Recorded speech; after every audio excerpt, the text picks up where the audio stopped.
Up in this neck of the woods, you have nearby next door, that's the Sheriff International Mall, which has been, I guess, stalled at that level of construction since the last time we were here.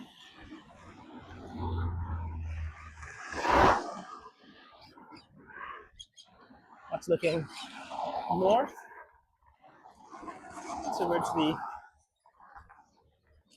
towards Georgetown on Heroes Highway.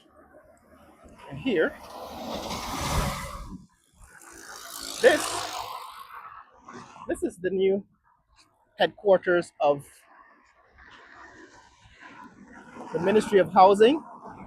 Right, this started out as a sheriff hospital. I think a sheriff group is building a hospital here, and then they later converted it, I guess, through some arrangement with the government. This is now being converted into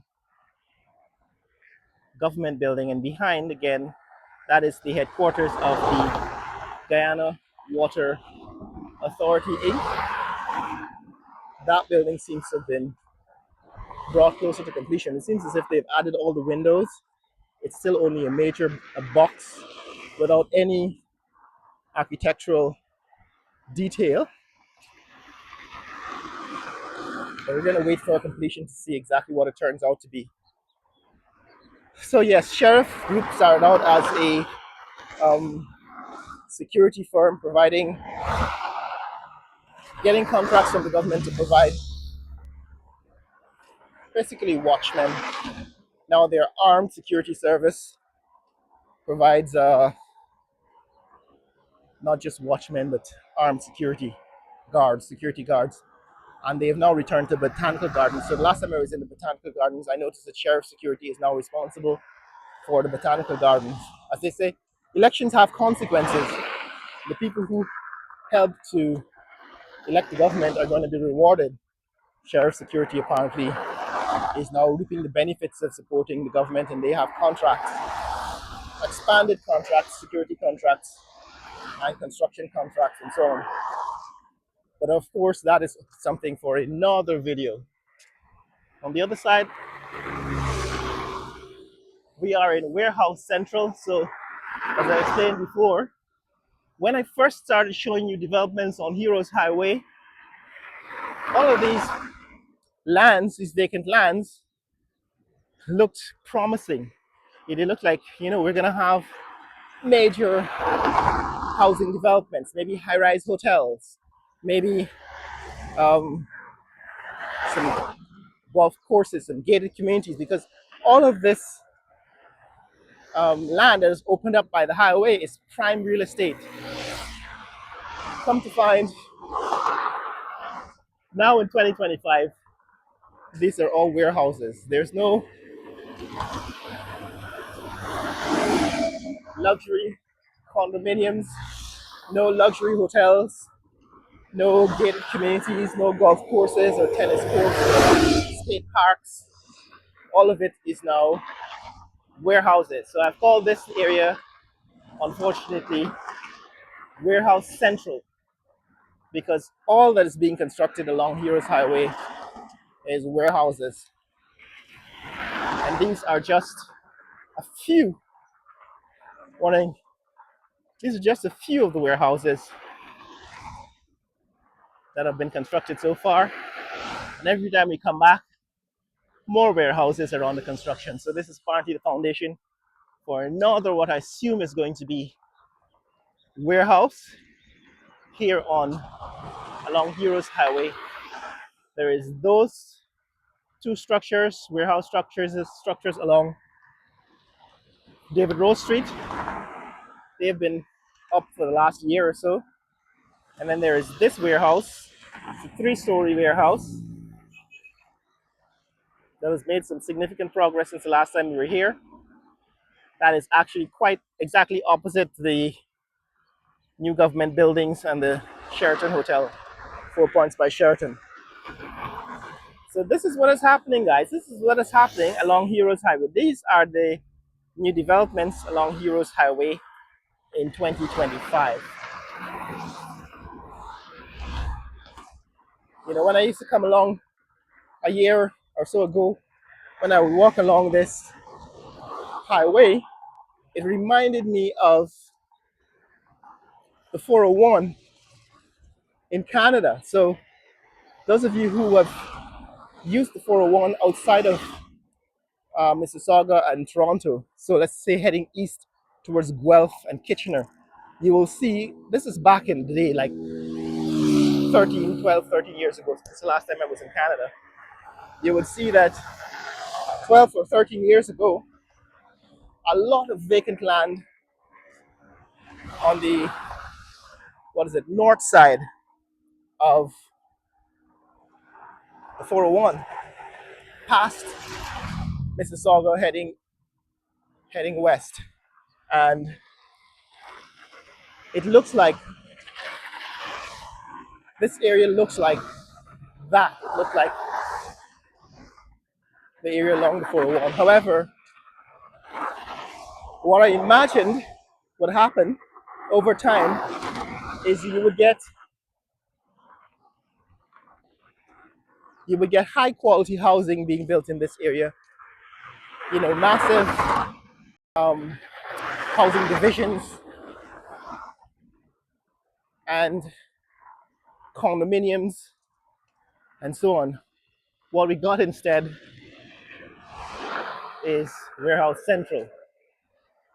We have warehouses as far as the eye can see. And for those of you wondering why would the government build warehouses here on the prime real estate opened up by these lands, your guess is as good as mine, but I assume it has to do with the oil and gas industry. So apparently there is a demand for warehouse storage for the oil and gas industry. And instead of zoning, providing a zone of the country where the oil and gas operations is restricted to operate, the government, with its lack of planning, has allowed oil and gas industry, which has a lot of money to invest, to take over Georgetown, to take over the capital city. So if you look along Water Street, that is along the riverbank in Georgetown, you have Halliburton, you have Schlumberger, you have G-Boat, and all of the other auxiliary parts of the oil industry taking over the waterfront in Georgetown and along the river. And here, all of the auxiliary storage for the oil and gas industry, that is the warehouses that will eventually supply the materials for the industry, that is all taking over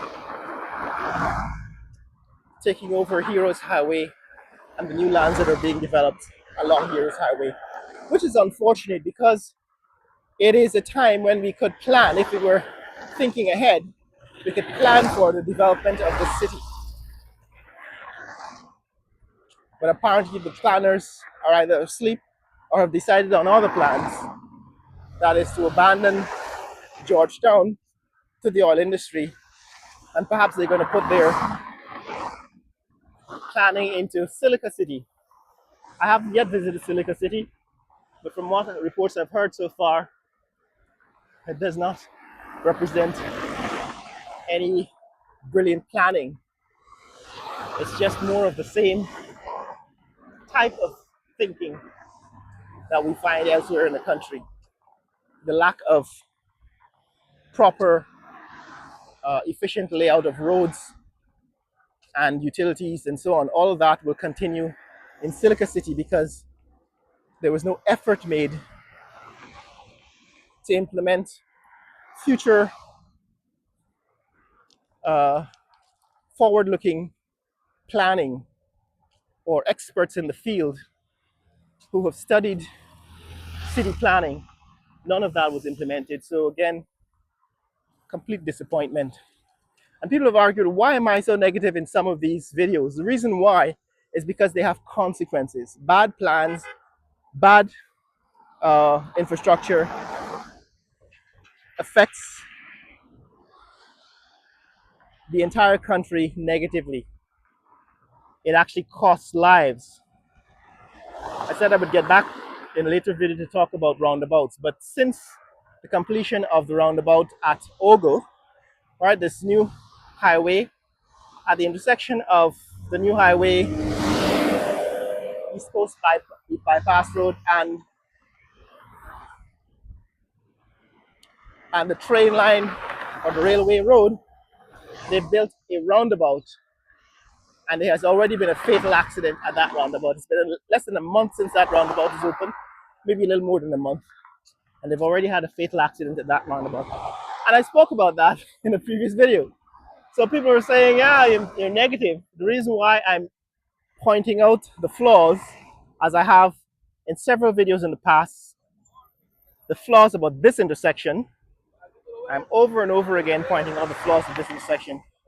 What you see is that there is no turning lane, right? So you built a modern road, but there's no planning, there's no turning lane, and what you get eventually is backup of traffic into the fast lane, right? Because cars have no space to get out of the way, so they back up into the fast lane, as it's happened right now, right on screen. You can see it, right? Cars with their lining and the rear sticking out into the fast lane, and that disrupts traffic. And all that needed to be done is they needed to build a turning lane into the median.